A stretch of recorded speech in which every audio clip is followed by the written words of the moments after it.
Assalamualaikum. Bertemu kembali dengan saya Cipta Hening, pengasuh Majelis Dzikir dan Tasawuf Sirul Asrar Surabaya. Seseorang yang belajar tentang ilmu spiritual dan belajar untuk mengendalikan nafsu-nafsunya serta ingin membersihkan jiwanya. Jiwa ini adalah di dalamnya ada nafsu, di dalamnya ada alam bawah sadar, di dalamnya ada alam atas sadar, ada ego, ada keakuan, dan lain sebagainya, yang semuanya itu terpusat di dalam kepala manusia. Jadi jiwa itu adalah sesuatu yang terjadi dan tercipta dari adanya 4 unsur batang tubuh manusia, sehingga menjadikan nafsu, amarah, keinginan, angan-angan, dan jiwa yang tenang. Itulah yang disebut jiwa. Nah, di dalam jiwa ini ada pikiran, ada alam atas sadar, ada alam bawah sadar. Maka di dalam proses perjalanan spiritual, yang perlu sekali dibersihkan adalah jiwanya. Dibersihkan itu dari sesuatu yang bersifat negatif, dari sesuatu yang bersifat merusak, dari sesuatu yang bersifat mematikan daripada jiwa itu sendiri. Ya, dan jiwa ini mahkotanya, kedudukannya ada di dalam kepala manusia, atau yang disebut dengan Baitul Makmur. Nah, salah satu syarat seseorang apabila dia ingin belajar spiritual, ingin belajar rohani, ingin belajar ma'rifat, ingin mengenal diri, harus terlebih dahulu jiwanya disucikan, jiwanya dibersihkan. Lalu bagaimana salah satu cara untuk membersihkan jiwa kita? Ya, yaitu meninggalkan belajar untuk tidak mengikuti pikirannya, alam sadarnya, alam bawah sadarnya, egonya, keakuannya, dan nafsu-nafsunya. Belajar mulai untuk meninggalkan, mengacuhkan, tidak mengikuti dan tidak mengutamakan egonya, alam sadarnya, alam bawah sadarnya, dan nafsu-nafsunya. Mulailah untuk menilik, mulailah untuk fokus, mulailah untuk menyelami apa-apa yang ada di dalam rongga dadanya. Dan di situ ada hati, di dalamnya ada ruh, di dalamnya ada sir atau rasa, di dalamnya ada Nur Muhammad. Nanti episode selanjutnya saya jelaskan tentang Nur Muhammad itu apa perbedaan daripada asma atau nama Muhammad dan asma atau nama Sayyidina Muhammad Rasulullah Shallallahu Alaihi Wasallam, agar diri kita mampu mengikuti, mensuri tauladani Rasulullah secara kafah.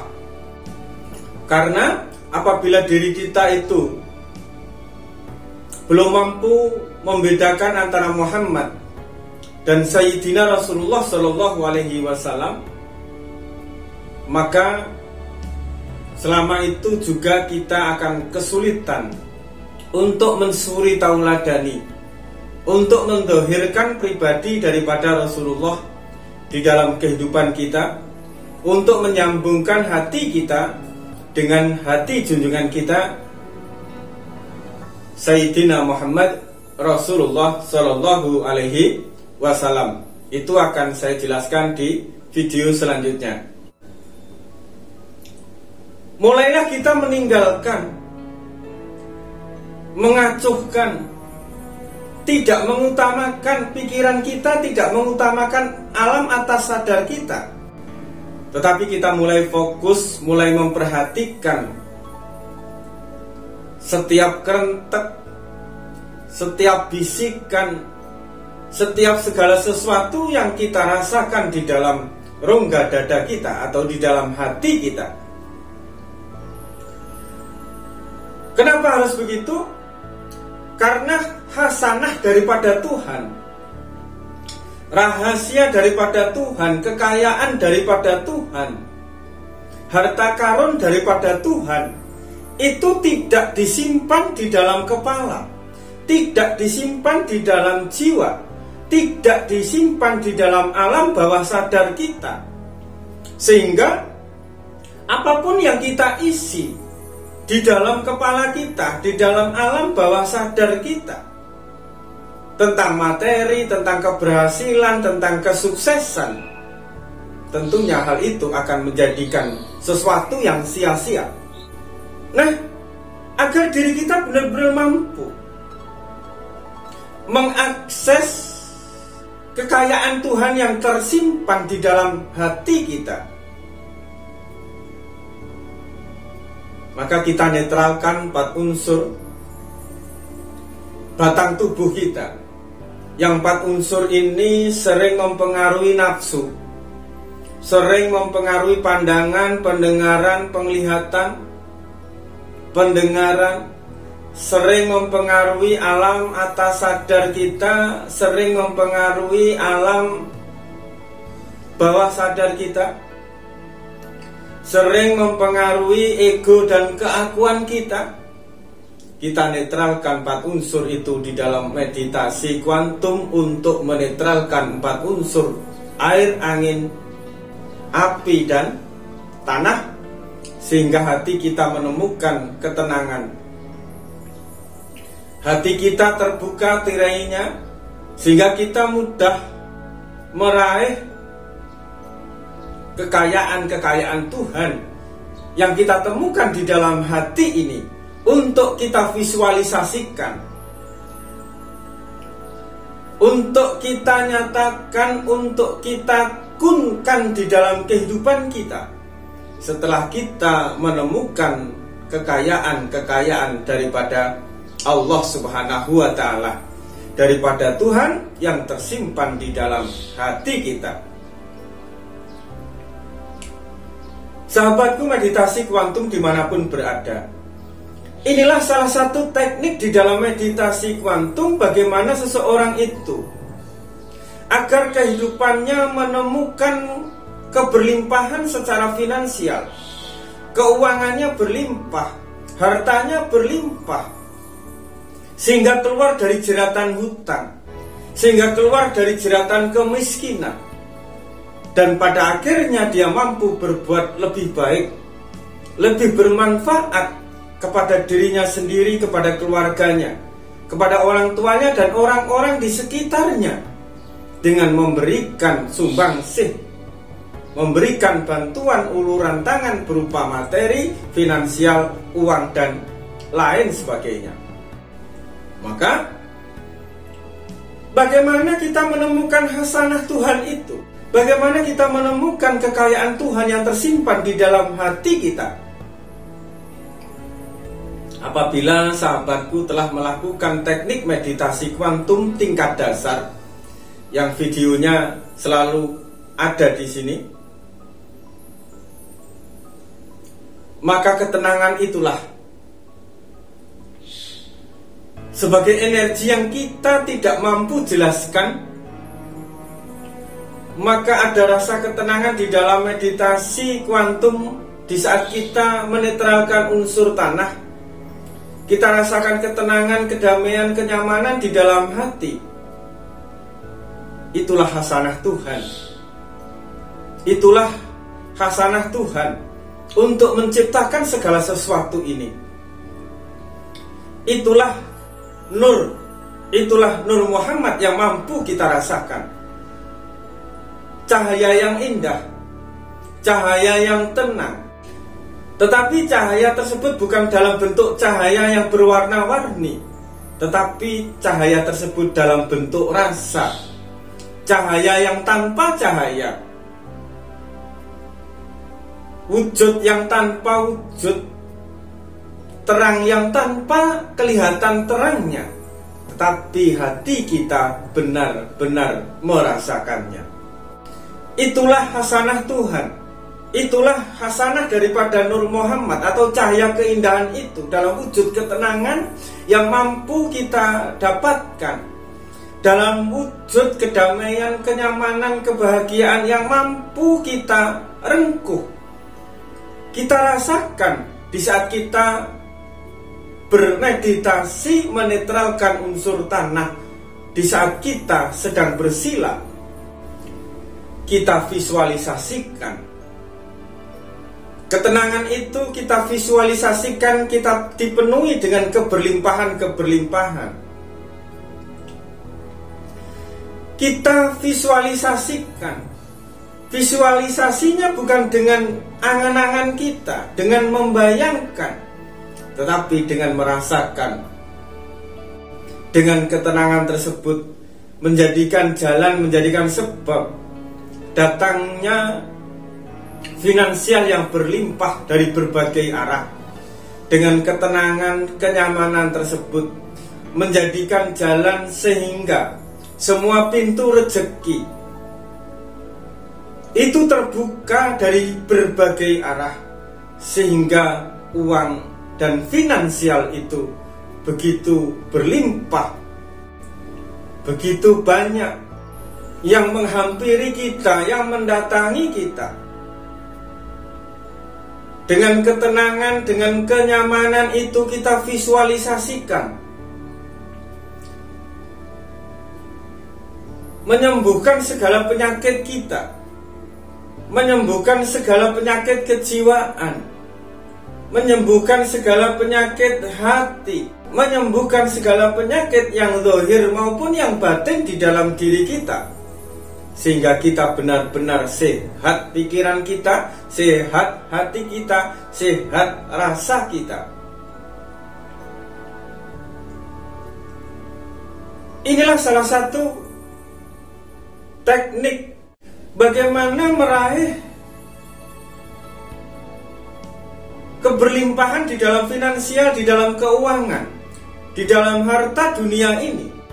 Dan kita jadikan modal di dalam beribadah, di dalam menyempurnakan pengabdian kita kepada Allah dan kepada makhluk, terutama kepada orang tua kita dan keluarga kita.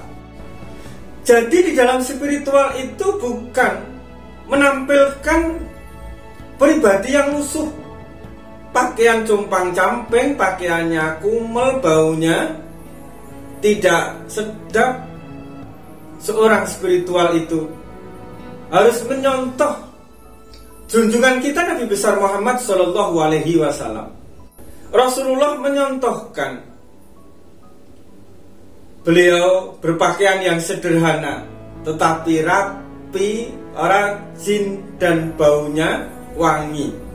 Jadi apabila seseorang itu benar-benar telah mampu mencapai kesempurnaan di dalam spiritualnya, di dalam ilmu rohaninya, tentunya dia tidak menampakkan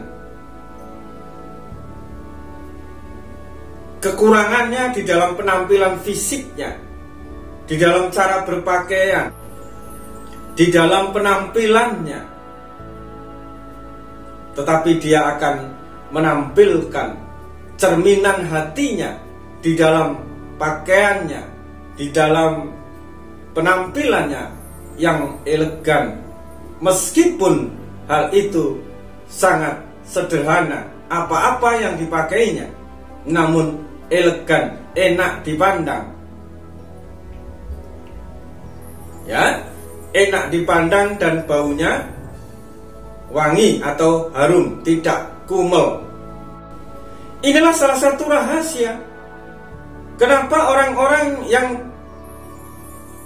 belajar spiritual dengan sungguh-sungguh, hidup mereka mudah mendapatkan kekayaan, mendapatkan uang, tanpa memperjualbelikan ilmunya, tanpa memperjualbelikan perjalanannya, tanpa memperjualbelikan ayat-ayatnya, tanpa memperjualbelikan agama dan lain sebagainya. Hal itu terjadi karena dia telah mampu menemukan harta karun. Harta karun Tuhan yang ada di dalam hatinya, lalu dia visualisasikan di dalam kehidupannya. Sehingga apapun yang keluar, apapun yang nyata di dalam kehidupannya, di luar dirinya, itu merupakan cerminan kemegahan, kekayaan hatinya.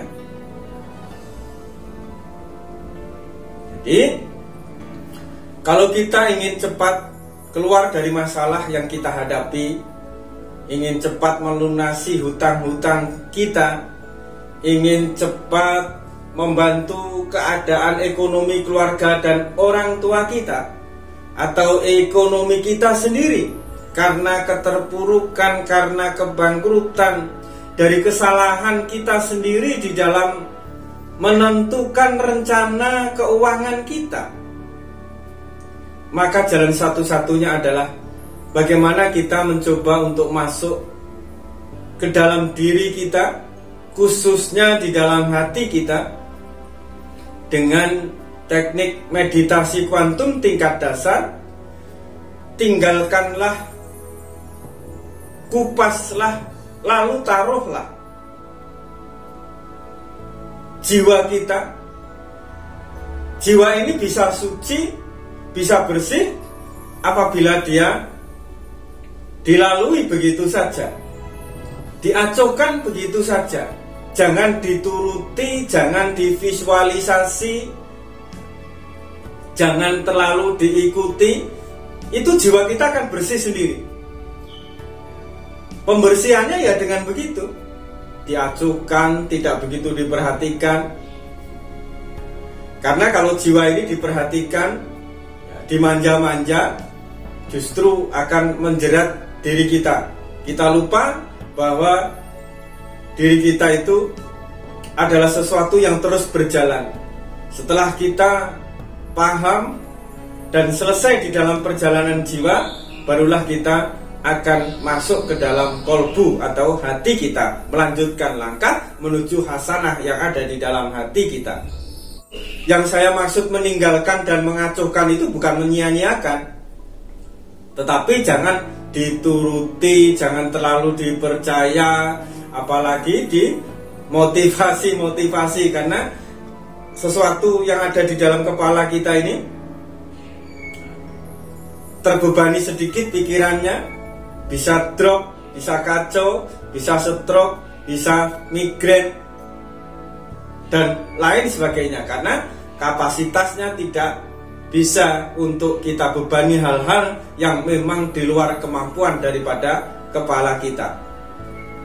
Maka salah satunya adalah bebaskan mereka dari memikir urusan kita, bebaskan mereka untuk memvisualisasikan cita-cita kita dengan memberikan sugesti-sugesti di dalam alam bawah sadar kita atau yang lainnya. Dengan begitu jiwa kita akan tenang, jiwa kita akan sehat, jiwa kita akan kuat. Lalu barulah kita masuk ke dalam hati kita, kita temukan hasanah Tuhan yang ada di dalamnya, dan kita visualisasikan di dalam kehidupan kita dengan rasa kita, sehingga kita menemukan kekayaan Tuhan yang ada di dalam, dan kita menemukan kekayaan Tuhan yang ada di luar. Apabila kita telah menemukan kekayaan Tuhan di dalam diri kita, di dalam hati kita, maka kita akan menemukan kekayaan hasanah Tuhan yang ada di luar diri kita. Cukup sekian, semoga manfaat. Ingat, tetap waras dan tetap fokus. Wassalamualaikum warahmatullahi wabarakatuh.